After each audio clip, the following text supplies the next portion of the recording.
그 남자는 다른 승객들처럼 인천국제공항에 들어섰다. 얌전하고 조용하고 특별한 점은 보이지 않았다. 단지 회색 배낭 하나만 들고 있었을 뿐이다. 그러나 불과 10초 후 진도겸 백호가 으르렁거리며 그에게 돌진했다. 마치 죽음의 신을 발견한 것처럼. 그리고 그 배낭이 열렸을 때 모든 보안 요원들은 할 말을 잃었다. 그 안에는 단 한 번의 접촉으로 한 나라를 무너뜨릴 수 있는 물건이 있었다. 어떤 것이 개로 하여금 한 국가의 몰락을 감지하게 할 수 있을까?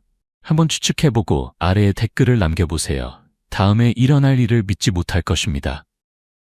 인천국제공항 밤 10시 45분. 번잡하지도 완전히 조용하지도 않은 시간. 서두르는 발걸음과 마지막 항공편 안내방송이 어우러져 익숙한 배경음악을 만들어낸다. 형광등 불빛이 반짝이는 타일 바닥 위로 쏟아져 서둘러 귀가하는 사람들과 먼 길을 떠나는 이들의 그림자를 비춘다. 보안 검색대 A구역에서 김태준 중위와 그의 진도겸 백호가 마지막 순찰 임무를 수행하고 있었다. 백호는 독일에서 특별 훈련을 받은 크고 당당한 진도견으로 평소에는 침착하고 불필요한 반응을 보이지 않으며 함부로 짖지도 않는다. 그래서 백호가 갑자기 날카롭게 으르렁거리며 출입국 심사대로 향하는 한 승객을 향해 돌진했을 때 전체 구역이 얼어붙었다. 그 남자는 40대 중반쯤 되어 보였고 키가 크고 깊은 눈을 가졌으며 회색빛 갈색 재킷을 입고 있었다. 그는 샘소나이트 캐리어를 끌고 있었는데 백호에게 덮쳐 바닥에 넘어지자 깜짝 놀랐다. 백호는 으르렁거리며 하얀 이빨로 그의 어깨에 걸친 배낭끈을 단단히 물고 놓지 않았다. 보안팀 전체가 즉시 달려왔다. 한 직원이 배낭을 낚아채고 다른 이는 발버둥치는 용의자를 제압했다. 백호는 여전히 격렬하게 으르렁거렸다. 마치 그 물건 안에 무언가 극도로 위험한 것이 깨어날 준비를 하고 있는 것처럼. 김중희는 즉시 구역 봉쇄 신호를 보냈고 내부 경보가 조용히 울려 수위 2단계의 비상 상황을 알렸다. 그 남자는 무릎을 꿇은 자세로 완전히 제압되었다. 처음에는 분노에 찬 눈빛이었지만 이제는 이상하게 차분해진 마치 이 순간을 위해 준비해온 듯한 눈빛이 되었다. 그는 자신의 이름이 안톤 베르라고 밝혔다. 오스트리아 국적의 사업가로 다음 주 부산에서 열릴 국제기술회의에 참석하기 위해 한국에 왔다고 했다. 그의 서류는 완벽했다. 비자는 유효했고 여권은 고급 폴리머로 만들어져 위조의 흔적이 전혀 없었다. 심지어 그의 명함에는 유럽의 거대 통신회사 로고까지 인쇄되어 있었다. 하지만 배낭 안에 이상한 장치가 보안실 전체를 무거운 침묵에 빠뜨렸다. 그것은 검은색 합금으로 된 물체였고 제조사 로고가 없었으며 일반적인 연결 포트도 없었다.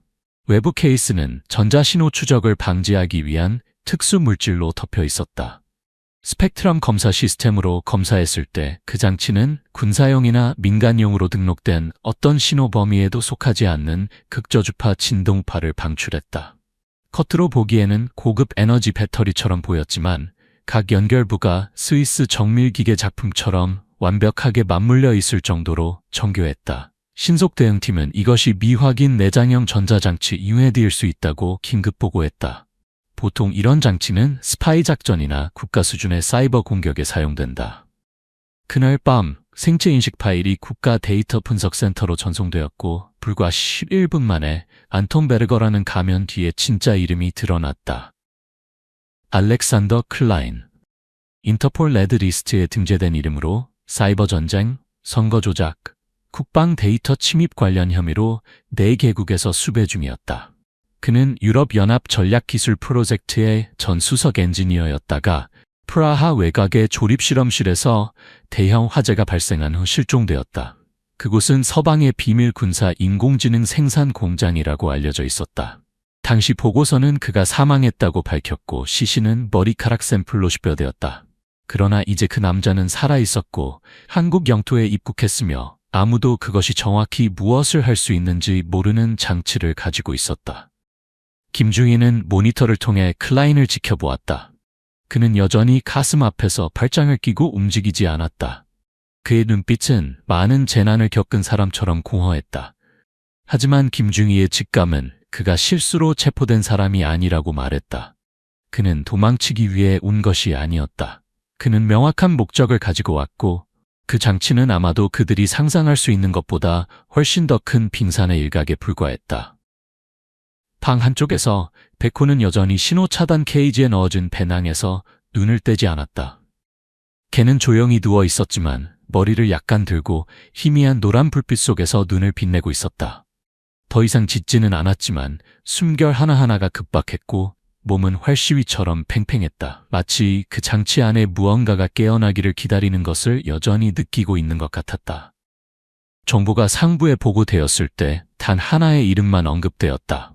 UND 유형의 기술 장치를 처리할 수 있는 유일한 능력자이자 클라인과도 연관된 과거를 가진 사람.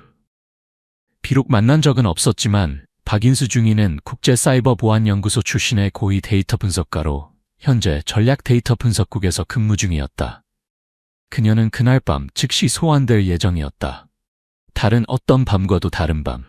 모든 비밀의 문이 열리기 시작하는 밤. 미확인 출처의 장치, 오리온 튜너라는 비밀 이름을 가진 그것이 한 국가를 전례 없는 데이터 폭풍 속으로 밀어넣을 밤. 국가 디지털 보안센터 4층 실험실의 공기는 새벽 2시에 얼어붙은 젤리처럼 무거웠다. 방음 유리벽이 보호 케이지 안에 놓인 이상한 장치에서 나오는 전자 스캔 진동으로 살짝 떨렸다. 차가운 형광등 아래 박인수 중위는 화면 가까이 몸을 숙이고 그녀의 갈색 눈은 서서히 나타나는 복잡한 코드줄에서 떨어지지 않았다. 양자 스펙트럼 스캐너가 인천국제공항에서 몇 시간 전에 발견된 오리온 튜너라고 불리는 이상한 장치에서 각 데이터 단위를 분석하고 있었다. 그녀 옆에는 2명의 보안 장교가 서 있었다. 한 명은 숨을 참고 다른 한 명은 탁자 가장자리를 살짝 움켜쥐고 있었다. 하지만 인수는 그렇지 않았다. 그녀는 이런 팽팽한 순간들에 너무 익숙했다. 그녀의 집중력은 날카롭고 예리하고 차가운 칼날 같았다.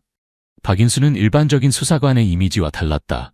그녀는 젊었고 검은 머리는 짧게 잘랐으며 보통 일할 때는 단정하게 뒤로 묶었다. 하지만 고급 기술 보안 세계에서 그녀의 이름은 항상 최고 수준의 코드 해독 사례와 연결되어 있었다. 국제병원을 대상으로 한 대규모 랜섬웨어 공격부터 작년 동남아시아 은행 데이터 체인 해킹까지. 인수는 과시하는 것을 좋아하지 않았지만 방화벽 시스템들은 여전히 그녀의 전산 서명을 간직하고 있었다. 적의 가상 웹피를 벗겨낸 후 남겨진 칼자국처럼. 그녀는 오리온 튜너의 주파수 펄스 그래프를 보고 눈썹을 찌푸렸다. 이 장치는 단순한 저장 장치가 아니었다. 전자코어에서 외부 케이스까지의 구조는 디지털 요새였다. 전원 버튼도 없고 명확한 입력 지점도 없었다. 모든 것이 양자조합 암호화계층으로 어떤 시스템으로도 해독할 수 없다고 여겨지던 종류의 코드였다. 자체적으로만 가능했다. 이것은 도청 장치가 아닙니다. 그녀가 가위처럼 날카롭지만 낮은 목소리로 말했다. 이것은 브리지입니다. 활성화되면 모든 보안 방화벽을 통과하는 단방향 데이터 터널을 열 수 있고 군사 인프라를 포함한 중앙 운영 시스템에 직접 연결될 수 있습니다. 확실합니까? 김중희가 물었고 그의 눈에서 놀라움을 숨기지 못했다. 국가 조정 시스템을 제어할 수 있다는 말입니까? 인스는 고개를 끄덕였다. 단순히 제어하는 것이 아닙니다. 해독 권한을 부여받으면 30초도 안 되는 시간 내에 한국의 전체 보안 생태계에 침투할 수 있습니다. 방 안의 공기가 무거워졌다. 그녀 뒤에 서 있던 사람들이 서로를 흘끗 쳐다보았다. 이런 장치는 이 세상의 것이 아니었다. 기술 때문이 아니라 목적 때문이었다. 누가 한 국가의 사이버 방어 시스템을 노출시킬 수 있는 도구를 필요로 할까? 인수는 화면을 소유자 식별 모드로 전환했다. 장치의 생체인식 칩에서 추출된 데이터는 그녀가 다시 볼 것이라고 생각하지 않았던 익숙한 코드 서명을 보여주었다. 알렉산더 클라인, 그녀는 얼어붙었다. 그 이름. 그녀는 유럽연합에서의 기술 윤리에 관한 특별 과정에서 그에 대해 배웠다. 그녀의 강사는 그를 타락한 천재라고 불렀다. 클라인은 한때 EU 연합의 보안 시스템 개발팀장이었다. 그는 유연한 가상벽 개념을 도입하고 독점 추적 프로토콜을 만들어 서방 방위 시스템을 오랫동안 침투할 수 없게 만들었다. 하지만 그는 시민 데이터 수집, 고위 지도자 정보 복사, 그리고 자신만의 스파이 플랫폼 구축을 위해 접근 권한을 사용한 혐의로 추방되었다. 그가 주장하기로는 권력으로부터 진실을 보호하기 위해서였다. 언론은 이를 유럽의 스노든 사건이라고 불렀지만 다른 점은 클라인이 망명하지 않고 사라졌다는 것이다. 3년 전 우크라이나의 지하 연구실에서 대형 화재가 발생해 그를 태워 죽였다고 알려졌다. 몇 달 전 여권 검사에서 수집된 머리카락 샘플로 확인된 반쯤 탄 시신의 DNA가 그의 것으로 확인되었다. 그녀는 눈살을 찌푸렸다. 여기 뭔가 잘못된 점이 있었다. 너무 잘못되었다. 불가능해. 그녀는 중얼거리며 데이터 창을 다시 열었다. 공항에서 얻은 생체 분석은 클라인의 파일과 98.77% 일치했다. 하지만 이전의 대조 샘플은 머리카락뿐이었다. 이제 그들은 지문, 망막 스캔, 음성 파형, 심지어 생체 전기 반응까지 가지고 있었다. 모두 일치했다. 알렉산더 클라인, 결코 죽지 않았다. 베코가 갑자기 방 한쪽에서 으르렁거렸다. 억제 케이지에서 조용히 누워있도록 훈련받았음에도 불구하고 오리온 튜너 장치에서 빛이 깜박일 때마다 격렬하게 반응했다. 한 장교가 다가가 그를 진정시키려 했지만 인수가 손을 들어 그를 막았다. 그를 내버려 두세요. 그녀가 천천히 말했다. 베코가 여전히 그렇게 반응한다면 장치가 인간이 감지할 수 없지만 동물이 인식하고 싫어할 만큼 생물학적 필드를 방출하고 있을 가능성이 있습니다. 장치가 살아있는 것처럼 반응한단 말입니까? 장교가 물었다. 인수는 대답하지 않고 화면으로 돌아갔다. 그곳에서 장치의 붉은 빛이 심장 박동처럼 부드럽게 깜박였다. 그녀 안에 무언가가 약하게 떨렸다. 두려움 때문이 아니라 모호한 예감 때문이었다. 이것은 단순한 기술이 아니었다. 이것은 도전장이었고 경고였으며 마치 누가 그것을 해독할지 정확히 알고 있는 것처럼 정확한 시간과 장소에 도착했다. 그녀는 왜인지 몰랐지만 장치에서 실행되는 코드줄을 바라볼 때 그녀의 심장이 한 박자 멈췄다. 그녀가 박사 논문에서 연구했던 익숙한 명령 시퀀스, 6년 전 그녀가 취소된 것으로 생각했던 프로젝트에서 그녀가 직접 작성한 코드 유형. 오직 두 사람만이 그 소스 코드에 접근했던 프로젝트. 그녀와 클라인. 4월 초에 이른 비가 디지털 보안센터의 복도 밖에서 부슬부슬 내렸다. 아직 날이 밝지 않았지만 박인수는 여전히 분석실을 떠나지 않았다. 그녀는 화면 앞에서 움직이지 않고 앉아 있었다. 암호화된 데이터 줄이 폭포수처럼 계속해서 아래로 흘러내렸다. 깜박이는 빛이 보호 안경에 반사되어 그녀의 눈이 마치 깨진 유리 조각처럼 보이게 했다. 일반 사람들은 볼 수 없는 세계를 들여다보는 듯했다. 두꺼운 유리문 뒤에서 오리온 튜너는 여전히 자기 보호 케이지 안에서 움직이지 않았다. 하지만 그것은 잠들지 않은 것 같았다. 장치가 일반 전자파로는 감지할 수 없는 약한 펄스 신호를 방출할 때마다 베코는 벌떡 일어나서 털을 곤두세우고 으르렁거리며 그의 큰 몸은 활처럼 팽팽해졌다. 베코는 평범한 경비견이 아니었다. 2년 전 북부 국경에서의 첨단 기술 마약 작전에서 인수와 함께 일한 적이 있었다. 그녀는 무기를 장착한 드론의 추격에서 거의 목숨을 잃을 뻔했고 베코가 그녀를 총알의 궤적에서 끌어낸 것이었다. 그 과정에서 옆구리에 부상을 입었다. 그 이후로 그들 사이에는 이름 붙일 수 없는 유대가 형성되었다. 단순한 동료가 아니라 이상한 연결고리. 인수가 논리나 기술로는 절대 설명할 수 없는 것이었다. 왜 그렇게 반응하는 거야, 베코? 인수는 진정한 동료와 대화하듯 조용히 물었다. 그녀는 천천히 억제 케이지로 걸어가서 젊은 틈새로 손을 뻗어 베코가 가장 좋아하는 곳인 귀 뒤를 부드럽게 쓰다듬었다. 그는 낮게 으르렁거렸지만 여전히 안에 있는 장치에서 시선을 떼지 않았다. 바로 그 순간 보호 챔버 안의 센서 표시등이 다시 한번 깜박였다. 매우 약하게, 하지만 인수는 생체적 변화를 감지했다. 그녀는 재빨리 돌아서서 긴급히 말했다. 나노 수준의 생물학적 스펙트럼 분석을 열어주세요. 장치의 파장 필드에 전자적이지 않은 것이 있는지 확인하세요. 몇 초 후 특이한 그래프가 화면에 나타났다. 전자노이즈 배경 위에 아미노산 사슬이 나타났다. 전자적 환경에선 보통 존재할 수 없는 이질적인 생물학적 코드의 일부였다. 불가능해. 인수가 중얼거렸다. 이것은 단순한 디지털 장치가 아니었다. 생물학적 물질을 포함하고 있었다. 하지만 박테리아나 바이러스와 같은 구식 공격을 위한 것이 아니라 일종의 암호화, 시동 메커니즘에 내장된 DNA 구조였다. 그녀는 의자에 털썩 주저앉았고 그녀의 머릿속은 빠르게 움직였다. 새로운 종류의 무기, 특정 DNA 신호를 받아야만 작동하는 장치. 우연일 리가 없었다. 인수는 장치의 DNA 샘플을 접촉한 모든 직원과 대조하는 스캔을 시켰다. 서버가 거의 10분 동안 처리했다. 결과가 나타났을 때 모든 사람이 숨을 멈췄다. 일치율 99.94%. 대상, 박인수 중위. 그녀는 얼어붙었다. 바로 그녀가 튜너를 활성화시키는 생물학적 열쇠였다. 아무도 말하지 않았다. 제어실 밖의 장교들은 혼란스럽고 두려운 눈길을 서로 교환했다. 인수는 침을 삼켰다. 조각들이 그녀의 머릿속에서 빙글빙글 돌기 시작했다. 클라인, 6년 전 프로젝트. 대유행 후 연구 프로그램에서 그녀가 실험했던 암호화 구조.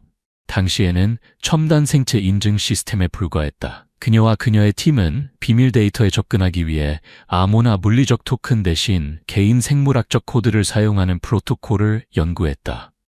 그녀는 그것이 추출되어 무기 같은 장치에 내장될 것이라고는 생각하지 못했다. 내 일부가 그 안에 있어. 인수가 낮게 말했다. 백호가 다시 으렁거렸다. 이제 오리온 튜너를 보지 않고 그녀를 똑바로 쳐다보고 있었다. 그의 눈빛에는 인수를 떨게 하는 무언가가 있었다. 두려움이 아니라 인식에 가까운 것이었다. 더 깊은 분석이 필요해요. 인수가 말했다. 가장 가까이 서 있는 기술대위에게 돌아서서 장치가 국가 서버 근처에 있다면 어떻게 될지 알고 싶습니다. 시뮬레이션을 시작하세요. 화면에서 국가 데이터 시스템의 시뮬레이션이 재구성되었다. 중앙 서버 클러스터가 중심에 있고 수백 개의 가지가 혈관처럼 복잡하게 퍼져나갔다. 갑자기 중앙에서 빨간 점이 깜박이기 시작했고 바이러스처럼 빠르게 퍼져나갔다. 27초도 안 되어 전체 시스템이 가상으로 제어당한 상태로 표시되었다. 이건 시뮬레이션입니다만 오리온 튜너가 실제로 활성화된다면 우리는 그만큼의 시간 내에 완전한 제어권을 잃게 될 것입니다. 인수가 설명했다. 국방부 대표 한 명이 벌떡 일어섰다. 진지하게 말하는 겁니까? 30초도 안 되는 시간에 국방, 인구, 금융, 의료 데이터 전체가 탈취될 수 있다고요? 단순히 탈취만 되는 게 아닙니다. 인수가 말했다. 수정되거나 위조되거나 지워지거나 방향이 바뀔 수도 있습니다. 단순히 도둑질이 아니라 현실 자체를 바꾸는 겁니다. 방 안에 침묵이 내려앉았다. 20년 이상 만에 처음으로 국가 사이버 보안 경보 수준이 레벨 3으로 격상되는 것이 제안되었다. 아무도 손바닥만한 장치가 국가의 전체 디지털 사회 구조를 위협할 수 있을 거라고 생각해 본 적이 없었다. 문제는 여기에 있습니다. 인수가 클라인 또는 그의 가명인 안톤 베르거의 생체 인식 차트를 가리키며 말했다. 이 장치를 만든 사람은 그가 아닙니다. 최소한 4개의 다른 소스 코드 계층이 있고 그중 하나 이상이 한국어로 작성되었습니다. 모든 시선이 그녀에게 쏠렸다. 무슨 말씀이신지요? 정 장군이 물었다. 우리 내부에 스파이가 있습니다. 인수가 단호하게 대답했다. 또는 최소한 이 기술 개발에 참여했던 사람이 지금 클라인을 돕고 있습니다. 파일 하나가 화면에 표시되었다. 비밀 아카이브를 조사했습니다. 인수가 계속했다. 그리고 지워진 것으로 보였던 오래된 이름을 발견했습니다. 떨어진 별 프로젝트입니다. 정 장군이 숨을 몰아쉬었다. 분명히 그는 그 이름을 들어본 적이 있었다. 그건 8년 전에 폐쇄됐잖아. 네, 인수가 말했다. 그녀의 눈빛이 강해졌다. 그리고 그 프로젝트를 담당했던 사람은 다름 아닌 제 아버지였습니다. 회의실에서 아무도 말하지 않았다. 공기는 마치 오래된 주가 막 이름을 불린 것처럼 얼어붙었다. 인수의 아버지 박성민 대령은 한때 최고의 데이터 보안 전문가였다. 과학기술부의 내부 데이터 유출 사건 후 흔적도 없이 사라졌고 공식적으로는 자발적으로 부서를 떠난 것으로 발표되었다. 하지만 인수는 그것을 한 번도 믿지 않았다. 그녀는 그가 증거를 은폐하기 위해 제거되었다고 믿었다. 떨어진 별 프로젝트는 인간의 감정 요소로 제어되는 딥러닝 방화벽으로 국가 데이터 시스템을 보호하기 위해 설계되었다. 초기 아이디어는 매우 인도적이었지만 나중에 누군가에 의해 왜곡되었다. 그리고 이제 인수는 모든 사람을 돌아보았다. 떨어진 별의 일부가 돌아왔습니다. 보호하기 위해서가 아니라 공격하기 위해서입니다. 기술팀의 젊은 장교가 들어와 인수의 귀에 뭔가를 속삭였다. 그녀의 얼굴이 창백해졌다. 오리온 튜너 테스트 신호가 민간 시스템에서 활성화된 것을 방금 발견했습니다. 뭐라고요? 부산 시민 데이터 네트워크입니다. 짧은 코드가 침투하여 테스트 수정을 했습니다. 1200명의 시민 기록이 생년월일, 주소, 아이디 코드가 변경되었습니다. 제때 발견하지 못했다면 그들은 의료, 은행, 보험 시스템에서 제외될 수 있었습니다. 사람들이 술렁였다. 그가 테스트하고 있군요. 인수가 속삭였다. 본격적으로 시작하기 전에. 인수가 회의실을 나갔을 때 백호가 복도 앞에서 그녀를 기다리고 있었다. 줄이나 명령 없이 그의 눈빛은 보이지 않는 연결로 주인을 따라갔다. 그녀는 몸을 숙여 그의 머리를 부드럽게 쓰다듬었다. 우리는 방금 지옥의 문을 열었어. 그녀가 조용히 말했다. 그리고 안에 숨어 있는 것은 내 이름을 알고 있어. 그날 밤, 그녀는 밤새 잠을 이루지 못했다. 장치 때문도 아니고 클라인이라는 이름 때문도 아니었다. 8년 만에 처음으로 아버지가 실수로 죽은 것이 아니라 뭔가를 막으려다 죽었다는 것을 알게 되었기 때문이었다. 그리고 이제 그녀는 국가와 각 디지털 게이트를 조용히 두드리는 데이터 유령 사이에 서 있는 유일한 사람이었다. 이른 아침, 서울의 하늘은 침울했다. 회색 구름이 낮게 드리워져 마치 격렬한 밤을 겨우 넘긴 수도의 공기를 짓누르는 것 같았다. 국가보안센터와 경찰청 디지털 연구구역을 연결하는 고속도로에서 박인수 중위를 태운 차량 행렬이 제한 속도로 이동하고 있었다. 방탄 SUV가 2대의 호위 차량 사이에서 달렸다. 모두 위치 누출을 피하기 위해 별도의 암호화된 경로로 프로그래밍되었다. 하지만 인수가 알지 못했던 것은 그녀가 보호하려는 바로 그 시스템 깊숙이 내장된 코드 조각에서 이미 불이 붙기 시작했다는 점이었다.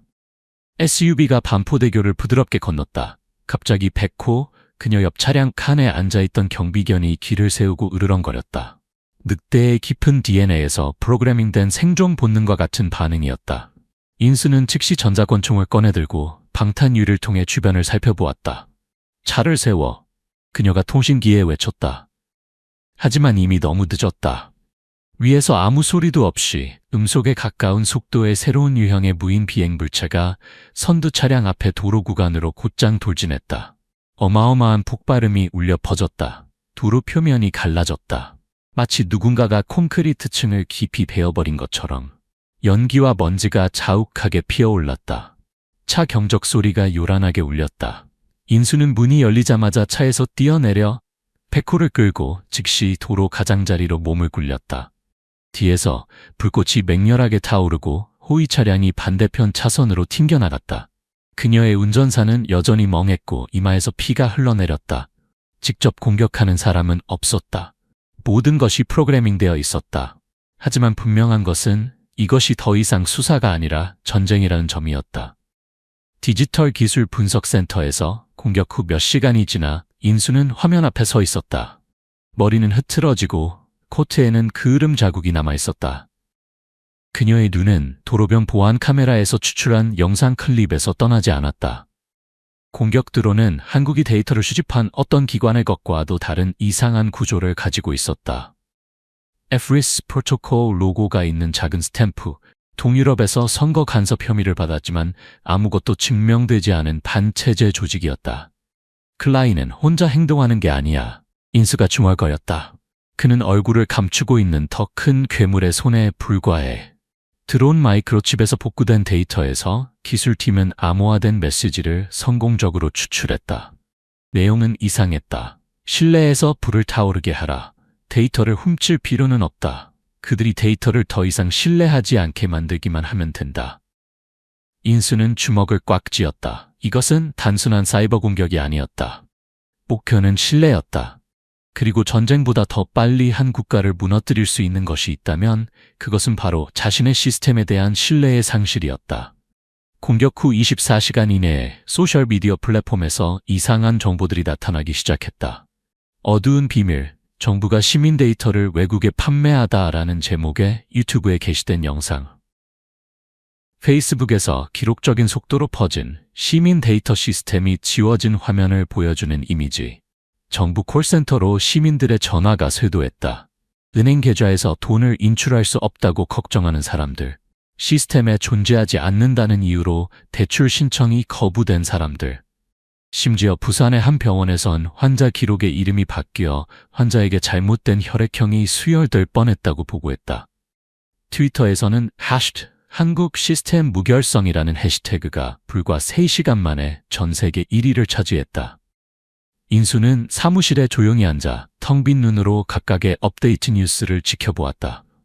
컴퓨터 화면에서 그녀는 한국 레딧에 퍼지고 있는 국가 시스템의 가상 복사본에서 추출되었다고 하는 코드 조각을 보고 있었다. 그러나 몇 가지 익숙한 기호가 있었다. 그녀는 코드줄을 확대했다. 성민. 그녀 아버지의 이름. 그 코드는 가짜일 수 없었다. 시스템 오버라이드 명령, 즉 데이터 덮어쓰기 권한은 한때 그녀의 아버지가 떨어진 별 프로젝트를 위해 설계한 것으로 재난 후 데이터를 신속하게 복구하는 데 사용되었지만 이제는 파괴를 위해 재사용되고 있었다. 아버지가 뒷문을 남겨두셨어. 인수가 속삭였다. 하지만 파괴가 아니라 보호를 위해서였을 거야. 백호가 그녀 옆에 앉아 마치 뭔가 다가오는 것을 느끼는 듯 낮게 으르렁거렸다. 알림 소리가 울렸다. 인수는 노트북을 열어 조기 데이터 보안 경보 시스템에 접속했다. 빨간 신호가 막 나타났다. 아페케 2025 지역 최대 경제 정치 행사가 2주 이내에 한국에서 열릴 예정이었다. 그리고 신호는 오리온 튜너와 유사한 코드가 조용히 조직위원회의 대표 등록 시스템에 침투하고 있음을 보여주었다. 성공하면 대표를 가장하고 실제 사람을 지우고 데이터를 심고 보안 경로를 조작하여 암살을 위한 틈을 만들 수 있었다. 인수는 그녀의 피가 차가워지는 것을 느꼈다. 오리온 튜너는 단순히 시스템을 공격하는 것이 아니라 시스템을 이용해 스스로에게 문을 여는 것이었다. 그리고 아마도 아펙 행사는 한국의 데이터가 신뢰할 수 없고 시스템이 안전하지 않으며 정부가 아무것도 통제할 수 없다는 것을 전 세계에 보여줌으로써 한국을 모욕하기 위해 그들이 선택한 무대일 것이다. 총알이 필요 없었다. 단지 두려움만 있으면 됐다. 인수는 일어서서 방을 빠르게 나갔다. 신속 대응팀을 준비하고 아펙 데이터 센터 주변의 모든 카메라를 추적하고 떨어진 별의 소스코드에 개입할 수 있는 유일한 사람을 찾아주세요. 라고 그녀는 이어폰에 크게 말했다. 클라인을 직접 부르라는 말씀이십니까? 부산의 비는 가혹했다. 무거운 빗방울이 대형 방울로 사이버 범죄 부서 본부의 금속 지붕을 때렸다. 거기서 알렉산더 클라인은 지하 3층 격리구역에 갇혀 있었다. 오전 2시, 평온한 것처럼 보이는 밤. 하지만 하늘과 그를 지키는 자들의 마음속에서는 맹렬한 폭풍이 임박해 있었다. 박인수 중위는 아펙 데이터 위협 이후 아직 부산을 떠나지 않았다. 그녀는 클라인이 인정한 것보다 더 많은 것을 알고 있다고 직맥했다. 그리고 수년간 그림자 속에 숨은 사람들을 추적하며 연마된 직감으로 그녀는 그 짐승이 도망칠 적기를 기다리고 있다는 것을 알았다. 그리고 그녀의 예상대로 2시 17분 지하 카메라 시스템이 갑자기 깜박였다. 기록된 순환이 재생되고 마치 내부에서 누군가를 부여한 것처럼 생체 인식 잠금이 열렸다. 인수는 제어실에 서서 목덜미가 차갑게 느껴졌다. 지하 보안문을 모두 닫으세요. 지금 당장. 그녀가 통신기에 소리쳤다. 하지만 이미 늦었다. 클라인은 마치 유령처럼 구금실에서 사라졌다. 비가 얼굴을 찢을 듯이 내렸다. 인수는 픽업 트럭에 백호와 함께 뛰어올라 짙은 어둠 속으로 곧장 질주했다. 열 추적과 감시 드론 신호 데이터에 기반하여 신속 대응팀은 목표물이 강남구 지역의 첨단 기술 공원을 향하고 있다고 확인했다. 그곳은 국가위성 데이터 시스템의 일부와 군사 암호화 검증 연구소가 있는 곳이었다. 검은색 전기 오토바이가 통행료 카메라를 지나쳤다. 운전자는 얼굴을 완전히 가리는 헬멧을 쓰고 있었지만 그의 운전 동작은 매우 익숙했다. 클라인. 인수는 마치 이미지 레이어를 통해 그에게 손을 뻗을 수 있는 것처럼 화면으로 달려들었다. 기술공원 주변 5km 구역을 봉쇄하세요. 직접 추적하겠습니다. 중위님, 너무 위험합니다. 안전을 위한 시간이 없어요. 인수가 차가운 칼날 같은 눈빛으로 말을 잘랐다. 첨단 기술공원, 비오는 밤은 소름 돋을 정도로 고요했다. 모든 젖은 길은 죽음의 함정이 될 수 있었다. 백호가 앞서 달렸다. 두꺼운 털은 물에 젖어 무거웠지만 그의 눈은 여전히 지면에 남아있는 희미한 열 흔적을 놓치지 않았다. 오래된 연구실 뒤편에 낡은 차고 문이 나타났다. 이미 자물쇠가 풀려 있었다. 인수는 몸을 낮추고 손에 든 전자기총을 호흡과 하나가 되게 하며 한 걸음씩 안으로 들어갔다. 안은 칠흑같이 어두웠다. 빛도 없고 소리도 없었다. 하지만 그것이 아무도 없다는 의미는 아니었다. 백호가 낮게 으르렁거렸다. 바로 그 순간 인수의 발밑에서 작은 딸깍 소리가 들렸다. 함정, 그녀는 백호라고 외치는 것밖에 할 수 없었다. 걔는 그녀에게 달려들어 그녀를 뒤로 밀쳐냈다. 건물 전체를 뒤흔드는 폭발, 충격파가 그녀를 멀리 밀어내 등이 벽에 부딪혔다. 귀가 먹먹해지고 연기와 먼지가 가득했지만 피는 없었다. 인수는 힘겹게 일어났다. 백호는 다리에 부상을 입고 헐떡이며 누워 있었지만 여전히 그녀를 뚫어지게 바라보고 있었다. 그 눈빛은 동물의 것이 아니라 동료의 것이었다. 주인을 구하기 위해 기꺼이 죽을 준비가 된 전우의 것이었다. 고마워, 내 친구, 인수가 속삭였다. 그녀는 백호를 안전한 곳으로 옮겼다. 바로 그때 익숙한 딸깍거리는 소음이 들려왔다. 금속 키보드를 두드리는 소리. 옆방 서버실에서 클라인이 화면 앞에 서서 국가 시스템의 복잡한 암호화 인터페이스에서 춤추듯 손을 움직이고 있었다. 인수는 총을 겨누고 그의 목에 곧바로 조준했다. 멈춰, 아니면 지금 당장 끝내겠어. 천천히 돌아서며 그의 목소리는 강철처럼 차가웠다. 너무 늦었어, 인수 씨. 오리온 튜너의 일부가 이미 풀려났고 당신은 실마리를 전혀 모르고 있어. 내가 저장소를 쏴버리면 당신은 데이터를 훔칠 수 없을 거야. 인수가 분노와 두려움으로 떨며 소리쳤다. 클라인은 돌아섰다. 그의 얼굴은 연기로 더럽혀져 있었지만 그의 미소는 등골이 오싹하게 차분했다. 나는 데이터가 필요 없어. 단지 당신이 어떤 데이터가 진짜인지 모르게 만들면 돼. 마침내 기습 공격 후 특수부대가 들이닥쳤다. 클라인은 제압되었지만 끌려가기 전 그는 인수에게 한마디만 할 수 있었다. 새 눈, 새 도시, 새 심장, 하나의 선택. 그 수수께끼 같은 말은 그날 밤 내내 그녀를 괴롭혔다. 아침이 밝아올 무렵 인수는 기술팀과 함께 데이터 처리 센터에 앉아 있었다. 연구실 서버에서 오리온 튜너 소프트웨어를 복원한 후 이상한 세부 사항이 나타났다. 데이터에 따르면 클라인은 원래 오리온 튜너 하나만 가져온 것이 아니라 시스템이 튜너의 3개의 자식 복사본이 생성된 것으로 식별했다. 각각은 고유한 암호화 신호와 작동 주파수를 가지고 있었다. 그녀는 숨을 들이마셨다. 그는 그것을 세 부분으로 나눴어. 이전 GPS 추적 데이터에 따르면 보조 장치들은 3개의 다른 위치에 나타난 적이 있었다. 서울의 신호중개소, 부산 해운대구의 기술 터널, 그리고 바로 이 강남의 연구실. 그것들은 더 이상 도구가 아니라 국가의 디지털 인프라의 혈관이 되어 있었다. 인수는 쉬고 있는 백호를 바라보았다. 다리에 흰 붕대가 감겨 있었지만 눈은 여전히 크게 떠져 있었다. 그녀는 마치 가장 친한 친구에게 말하듯 속삭였다. 새 도시, 새 기회를 구할 것인가? 아니면 폭발을 기다리는 세계의 폭탄인가? 서울, 이른 아침, 하늘은 마치 다가오는 폭풍을 예감하는 듯 어두운 회색이었다. 국가정보원 특수방탄차가 아직 잠에서 깨어나지 않은 거리를 조용히 지나갔다. 차 안에서 박인수 주인은 창문 너머로 말없이 바라보고 있었다. 우중충한 수도의 아름다움을 감상하는 것이 아니라 막 발견된 새로운 퍼즐 조각에 머리가 어지러웠기 때문이었다. 그리고 그 조각은 바로 한국에서 가장 강력한 건물 아래에 있었다. 민주주의, 법치, 안정의 상징인 국회의사당이 이제 국가에서 가장 뜨거운 지점이 되고 있었다. 세련된 대리석 아래 깔끔한 흰벽과 빛나는 복도 아래에 수백만 명의 신원을 지울 수 있고 운영 시스템을 마비시키며 나라 전체를 혼란에 빠뜨릴 수 있는 장치가 숨겨져 있다는 것을 아무도 예상하지 못했다. 기술 터널은 중심부 바로 옆에 위치해 있었고 거의 방문자가 없는 곳이었다. 그곳에 들어가는 사람들은 모두 고위 엔지니어나 기술자 또는 접근이 프로그래밍된 사람들 뿐이었다. 오리온 튜너의 첫 번째 장치는 다이킨 에어컨 회사 로고를 가진 금속 케이스 아래 숨겨진 휴면 상태로 발견되었다.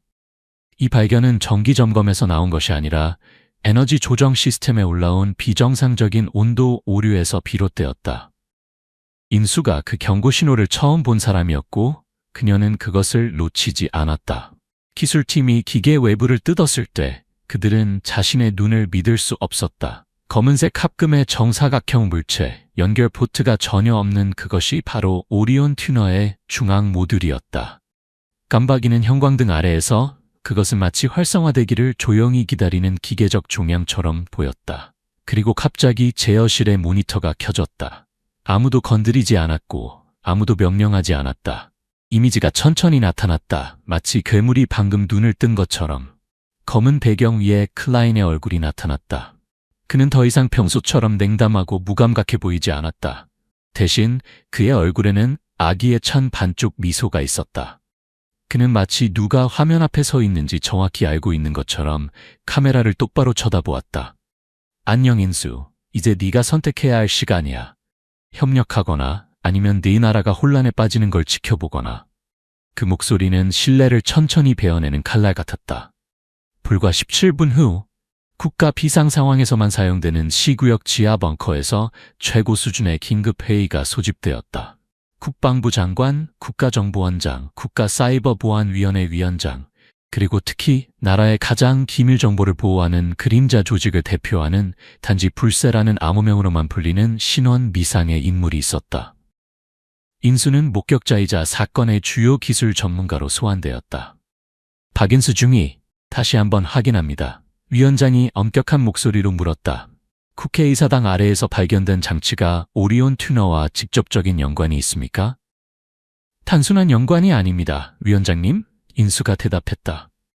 이것은 바로 세계의 주요 코어 중 하나입니다. 암호화 신호에 따르면 장치는 깊은 수면 상태에 있습니다. 다른 두 장치 중 하나 또는 핵심 DNA 주인, 즉 저로부터의 활성화 신호를 기다리고 있습니다. 장관이 날카로운 눈빛으로 그녀를 쳐다보았다. 당신이 열쇠라는 말입니까? 인수는 침묵 후 가볍게 고개를 끄덕였다. 회의실을 가로지르는 차가운 소리가 들렸다. 그 순간 국회의사당 전체가 숨을 멈춘 것 같다. 국가 보안 시스템이 즉시 최고 경보 수준으로 격상되었다. 수준 4 암호 명령. 이는 2005년 가상 테러 사건 이후 20년 동안 활성화되지 않은 보안 수준이었다. 그 사건은 전체 정부 시스템을 재프로그래밍해야 했다. 극비 문서들은 3중 기계적 잠금 상태가 되었고 국회의사당으로 연결되는 데이터 라인은 수동으로 차단되었다. 경보가 울린 후 32초 이내에 모든 내부 네트워크 연결이 완전히 차단되었다. 이제 권력의 중심은 고립되고 격리되었다. 인수는 보조회의실에 혼자 앉아 추적 중인 세 장치 위치의 지도를 뚫어지게 바라보았다. 그녀는 거의 아무도 인정하지 않으려는 것을 분명히 보았다. 클라인은 혼자 행동하는 것이 아니었다. 그리고 더 두려운 점은 그가 데이터를 필요로 하지 않는다는 것이었다. 그가 원하는 것은 의심이었다. 시민들이 더 이상 시스템을 신뢰하지 않게 하고 권력을 가진 사람들이 자신들이 운영하는 장치를 더 이상 신뢰하지 않게 하는 것. 그것이 진정한 파괴였다. 그녀는 마지막 신문에서 클라인의 말을 기억했다. 디지털 민주주의는 폭탄 없이도 무너질 수 있다. 단지 의심이 이성보다 빠르게 퍼지면 된다. 강력한 국가도 신뢰의 상실로 인해 무너질 수 있다. 밖에서는 비가 그쳤지만 그녀의 마음속에서는 더 큰 폭풍이 형성되고 있었다. 페코는 그녀의 발 아래 누워 있었고 눈은 크게 떠져 있었다.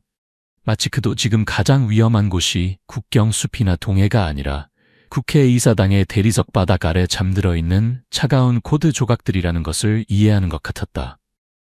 그녀는 손에 암호화 카드를 들고 있었다. 장치를 깨우거나 멈추게 할 수 있는 것. 하지만 이제 모든 것은 단순히 열고 잠그는 것보다 더 복잡했다. 진짜 질문은 누가 이 장치가 작동하기를 기다리고 있는지, 그리고 누가 그것이 아무도 의심하지 않을 위치에 놓이도록 허용했는지였다. 그녀는 알지 못했지만 한 가지 확신하는 것이 있었다. 이 전쟁은 더 이상 기술 수준에 있지 않았다. 어두운 비가 내리는 날 오후 서울 외곽의 한 외딴 양자연구시설에서 장교들과 기술자들이 모였다. 그들의 표정은 무거웠고 긴박했다. 벽에 걸린 대형 화면은 세 곳의 위치를 보여주고 있었다. 서울, 부산, 강남, 세 개의 오리온 튜너 장치가 있는 곳. 그리고 빨간색 카운트다운 시계가 72시간을 표시하고 있었다. 세 대의 장치를 동시에 비활성화해야 합니다. 김태준 중위가 설명했다. 하나라도 활성 상태로 남아있으면 다른 둘은 자동으로 핵심 제어 시스템에 진입할 수 있는 보조 경로를 생성할 것입니다. 방 안의 사람들은 서로를 쳐다보았다. 불가능한 임무처럼 들렸다. 세 곳 모두 철저하게 보호되어 있고 한국의 가장 중요한 디지털 인프라 내에 깊숙이 파묻혀 있었다. 클라이는 우리가 직면한 유일한 적이 아닙니다. 인수가 말했다. 그녀는 화면을 터치하여 파일을 열었다. 내 아버지의 옛 동료 장선우 교수를 찾았습니다. 그는 떨어진 별 프로젝트에서 생체 인증 부분을 담당했습니다. 우리는 그가 클라인과 연결되어 있다고 의심합니다. 그를 체포했나요? 불새 암호명을 가진 남자가 물었다. 인스는 고개를 흔들었다. 그는 사라졌습니다. 하지만 그의 실험실을 수색했습니다. 그곳에서 발견한 것은 충격적이었습니다. 그녀는 고개를 끄덕여 기술자에게 신호를 보냈다. 그는 키보드를 두드렸고 화면에 열린 노트북이 나타났다. 그 안에는 장 교수의 일기가 있었다. 최근 항목에는 그의 증가하는 피해 망상과 한국의 디지털 시스템이 외국 세력에 취약하다는 믿음이 기록되어 있었다. 그는 떨어진 별의 원래 목적을 상기시키기 위해 시스템을 조작하고 싶었던 것 같습니다. 인수가 설명했다. 이상하게도 그는 실제로 우리를 공격하는 것이 아니라 우리의 취약점을 폭로하여 모든 사람들에게 더 강한 보안의 필요성을 보여주려고 했던 것 같습니다. 그의 논리에는 비뚤어진 진실이 있었다. 하지만 그의 방법은 한 나라를 위험에 빠뜨리고 있었다. 어떻게 진행할 계획입니까? 국방부 장관이 물었다. 인스는 깊게 숨을 들이마셨다. 세 팀이 동시에 움직입니다. 각 팀은 한 명의 코드 전문가, 한 명의 폭발물 전문가, 그리고 보안 요원들로 구성됩니다. 저는 서울 국회의사당으로 갈 것입니다. 그곳이 가장 중요한 장치가 있는 곳이기 때문입니다. 누가 다른 팀을 이끌 것입니까? 김태준 중위가 부산으로 갈 것입니다. 그리고 최영호 대위가 강남으로 갈 것입니다. 우리는 정확히 오전 4시에 조정된 행동을 취할 것입니다. 그때 네트워크 활동이 가장 적고 우리가 감지되지 않을 가능성이 가장 높습니다. 그녀의 계획은 위험했지만 다른 선택지는 없었다. 회의가 끝나자 불새가 인수를 따로 불렀다. 당신은 뭔가 숨기고 있군요. 중위, 그가 말했다. 그의 목소리는 부드러웠지만 권위가 느껴졌다. 인수는 그를 바라보았다. 프로토콜에 따라 모든 정보를 공유했습니다, 선생님.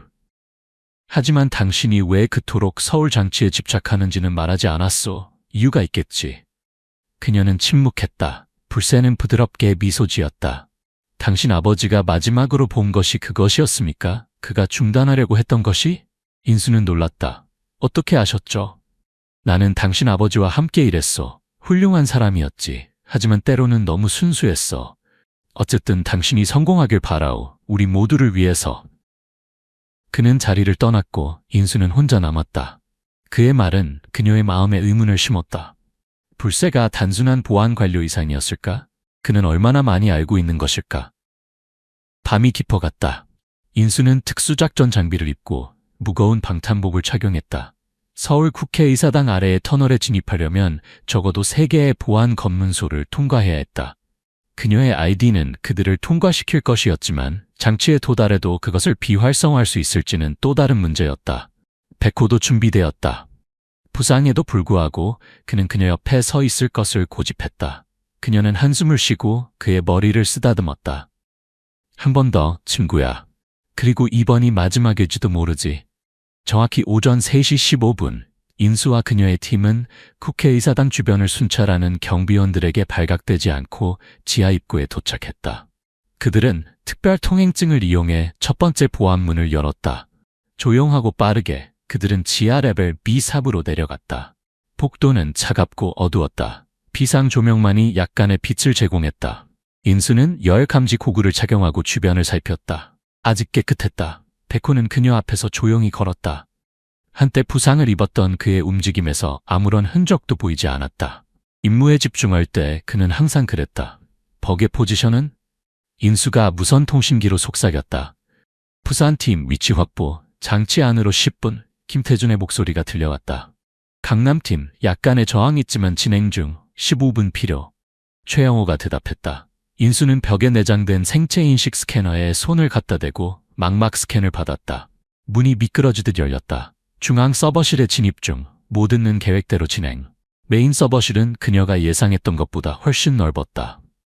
천장까지 뻗어있는 서버렉들이 조용히 윙윙거리며 한국의 디지털 신경계를 지탱하고 있었다. 방 중앙에는 냉각 시스템이 있었고 그 아래 강화 유리 박스 안에 그것이 있었다. 오리온 튜너. 그녀는 신중히 접근했다. 그녀의 팀은 문 근처에 위치를 잡았다. 장치가 예상했던 것보다 더 큰 것을 인수는 즉시 알아차렸다. 그것은 테니스공 크기에서 축구공 크기로 성장한 것 같았다. 마치 성장하고 있는 것처럼. 무슨 일이죠? 그녀가 데이터 분석가에게 물었다. 몰라요. 그가 태블릿을 확인하며 대답했다. 장치가 시스템에서 이미 데이터를 흡수하고 있는 것 같아요. 그것이 활성화되기 시작했어요. 인수의 심장이 빨라졌다. 언제? 약 30분 전. 그녀는 욕설을 중얼거렸다. 다른 팀에게 알려. 그들의 장치도 이미 깨어나기 시작했을 거야. 그녀는 강화 유리 박스로 다가갔다. 열려면 그녀의 DNA가 필요했지만 그것은 또한 장치를 활성화시킬 수도 있었다. 그녀는 주머니에서 특별 장갑을 꺼냈다. 그것은 그녀의 생체 신호를 약화시키도록 설계되었다. 충분히 약해서 장치를 완전히 깨우지 않으면서도 여전히 자물쇠를 열기에 충분한 정도로. 장치로 접근 중 그녀가 무선 통신기에 말했다. 바로 그때 백호가 으르렁거리기 시작했다. 그러나 이번에는 장치를 향한 것이 아니었다. 그는 벽을 향해 짚고 있었다. 인수가 돌아서는 순간 벽의 패널이 열리고 3명의 무장한 인물이 나타났다. 후퇴! 그녀가 외쳤다. 하지만 이미 늦었다. 발포 소리가 울려 퍼졌고 그녀의 팀원 중 한 명이 쓰러졌다. 인수는 가까운 서버 렉 뒤로 다이빙했다. 마스크를 쓴 공격자들은 게시텔 자동 소총을 들고 있었다. 군사급 장비였다. 이들은 평범한 테러리스트가 아니었다. 장 교수의 사람들이야. 인수가 중얼거렸다.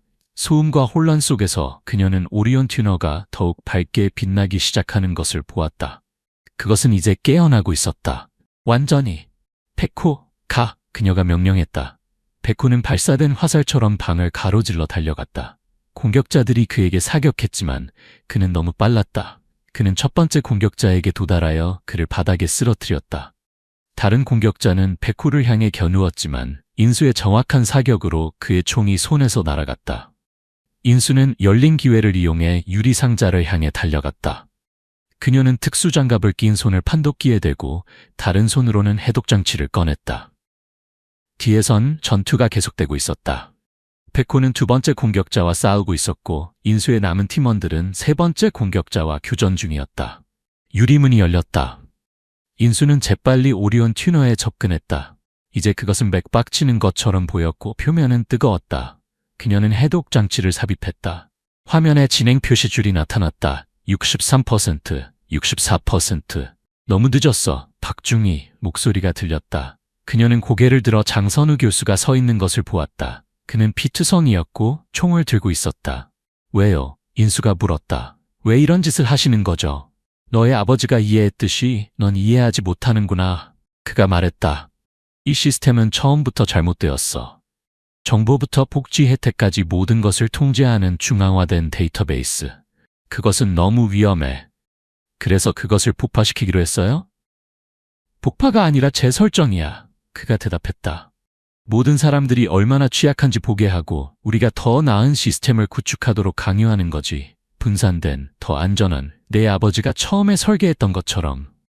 인수는 슬픔과 분노가 뒤섞인 웃음을 지었다. 그래서 아버지를 죽였어요? 그의 비전을 존중한다고요? 장 교수의 표정이 변했다. 나는 내 아버지를 죽이지 않았다. 그들이 그랬지. 정부 깊숙한 곳의 그림자들. 그들은 중앙 통제를 원했고 성민은 그들의 길에 방해가 되었어. 인수는 그를 똑바로 보았다. 누가요? 내가 그들 중 한 명과 오늘 아침에 만났다고 들었어. 그가 쓴 미소를 지었다. 프로젝트 관리자, 코드명 불새. 인수의 마음이 얼어붙었다. 그녀의 머릿속에서 조각들이 맞춰지기 시작했다. 불새가 아버지와 함께 일했다고 말했던 것. 그의 너무 편안한 태도. 어떻게 그가 그렇게 많은 것을 알고 있었는지. 해독장치가 삐소리를 냈다. 92%, 93%. 그만해. 장 교수가 총을 들어 올렸다.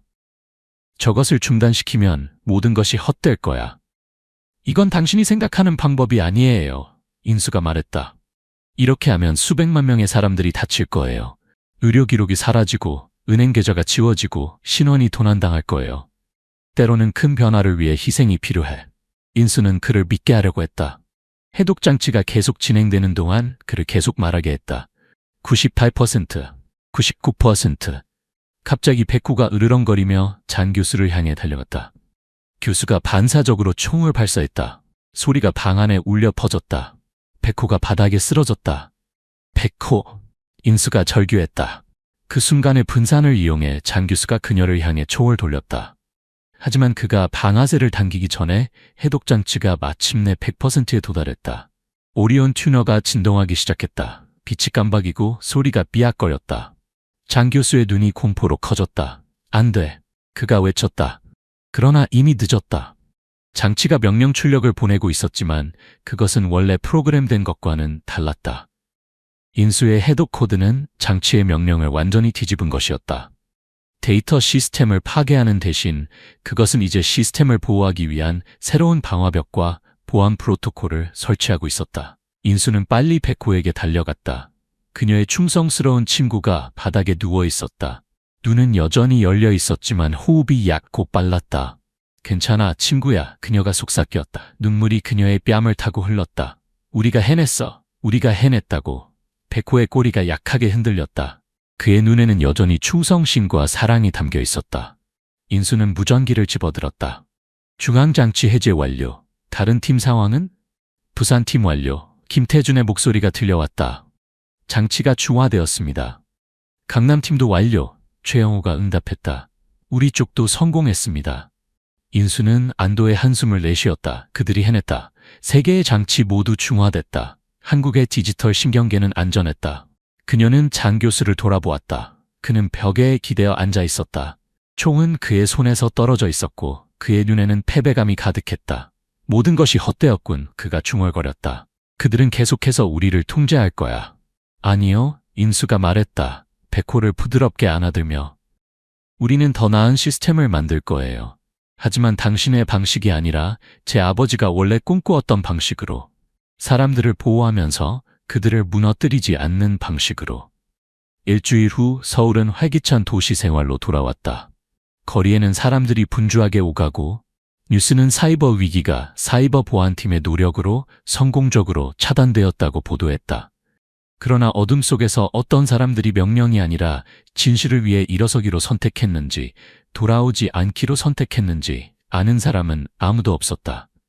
서울 외곽의 작은 공원 한쪽에 인수는 두 개의 작은 비석 앞에 서 있었다. 하나는 그녀의 아버지 박성민 대령을 위한 것이었다. 떨어진 별, 프로젝트를 조사하던 중 실종된 사람, 기술이 국가를 만드는 것이 아니라 사람이 그 영혼을 지킨다고 말했던 사람.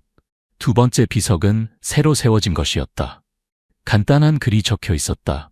백호, 충성스러운 친구, 무언의 수호자. 백호는 수술 후 회복 중이었다.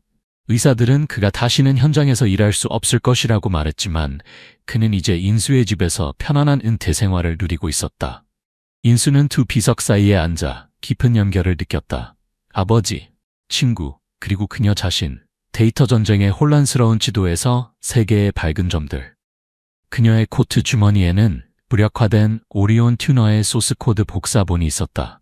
이상한 점은 백호의 피가 마이크로칩 코어에 닿았을 때만 시스템이 인수가 수년 전에 프로그래밍했던 감정 암호를 인식한 것이었다. 그녀는 여전히 그때 실험실에서 했던 말을 기억했다. 기술이 통제를 벗어나는 날이 온다면 난 그것이 여전히 심장을 가진 사람들에게만 반응하길 원해. 오리온 튜너, 한때 보호하기 위해 설계되었던 기술이 조작의 도구로 변질되었지만 어떤 방식으로든 그것은 마지막으로 열기에 합당한 삶을 선택하는 법을 알고 있었다.